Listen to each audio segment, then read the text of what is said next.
નમસ્કાર, આપ જોઈ રહ્યા છો 9K ન્યૂઝ ગુજરાત। શ્રી સ્વામિનારાયણ મંદિર હનુમાનપુરા સમૂહ મુકામે બીજો વાર્ષિક પાટોત્સવ ઉત્સવ યોજાઈ ગયો। બીજો વાર્ષિક પાટોત્સવ કથા અંતર્ગત શ્રી શિક્ષાપત્રી કથા એવं દિવ્ય શાખા ઉત્સવ કાર્યક્રમની ભવ્ય ઉજવણી કરવામાં આવી। શ્રી સ્વામિનારાયણ મંદિર તેમજ સમસ્ત સત્સંગી ચૌધરી પરિવાર નાનુભાઈ જયસંગભાઈ જીવીબેન નાનુભાઈ તેમજ ગંગા સ્વરૂપ જીવીબેન જીવનભાઈ ચૌધરી પરિવાર દ્વારા ભવ્ય આયોજન કરવામાં આવ્યું હતું। પોથી યાત્રા યજમાન ચૌધરી જીવનભાઈ જયસંગભાઈ ચૌધરી પરિવારના ઘરેથી નીકળી કથા સ્થળે ધૂમધામથી પ્રસ્થાન કરવામાં આવેલ। કથાનું રસપાન પાત્ર ઉત્સવ પૂજન અન્નકૂટ દર્શન તેમજ શાખા ઉત્સવ વઘાર જેવા વિવિધ કાર્યક્રમો યોજાઈ ગયા। સ્વામી શ્રી રામકૃષ્ણદાસજી કોટેશ્વર દ્વારા 3 દિવસ કથાનું રસપાન કરાવવામાં આવ્યું। કથાના રસપાન સમયે કથા મંડપમાં વાતાવરણ ભક્તિમય બન્યું હતું અને કથા મંડપમાં બિરાજમાન સર્વ ભાવિક ભક્તોએ 3 દિવસ કથાનું રસપાન કરી પોતાના જીવનમાં સત્સંગી રસપાન અને પરિવારમાં સાથે રહેવું તેનો બોધપાઠનું રસપાન કર્યું।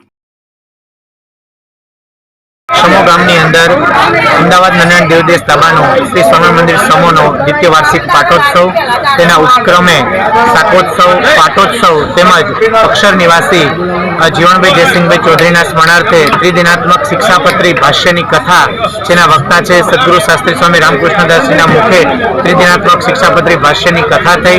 પાટોત્સવ અંતર્ગત અક્ષર નિવાસી જીવનભાઈ જયસિંહભાઈના પરિવારને ત્યાંથી સુંદર મજાની પોથી યાત્રા અને આજે શાકોત્સવના દિવસે લગભગ અંદાજે 10,000 માણસોએ શાકોત્સવનો પ્રસાદ તેમજ અમદાવાદ નારાયણ દેવ દેશ પીઠાધિપતિ પરમ પૂજ્ય ધર્મ ધુરંધર 1008 આચાર્ય મહારાજ શ્રી પધાર્યા। સુંદર મજાનો શાકોત્સવનો વઘાર જે ભગવાન સહજાનંદ સ્વામીએ આજથી 200 વર્ષ પહેલા જે લીલા કરી હતી એ લીલાનું પ્રાદર્શ્ય શાકોત્સવનો વઘાર મહારાજશ્રીના વરદ હસ્તે થયો તેમજ આજે આ પરિવારના તમામ ભક્તજનો દ્વારા સુંદર મજાનું આયોજન થયું।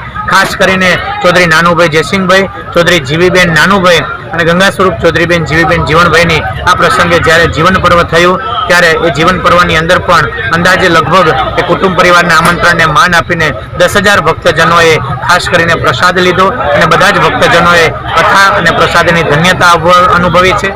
કથાનો મુખ્ય ઉદ્દેશ એ શિક્ષાપત્રી હશે। જ્યારે આ વર્ષે શિક્ષાપત્રીને 200 વર્ષ પરિપૂર્ણ થાય છે ત્યારે શિક્ષાપત્રીનો 200 વર્ષનો ઉત્સવ સમયના અંતર્ગત શિક્ષાપત્રી જે શ્રીજી મહારાજે આપી છે તે સર્વના હિત કલ્યાણકારી શિક્ષાપત્રી છે અને સર્વના હિત કલ્યાણ થાય, માનવ જીવનમાં કેવી રીતે વર્તવું એ શિક્ષાપત્રીનો મુખ્ય ઉદ્દેશ છે।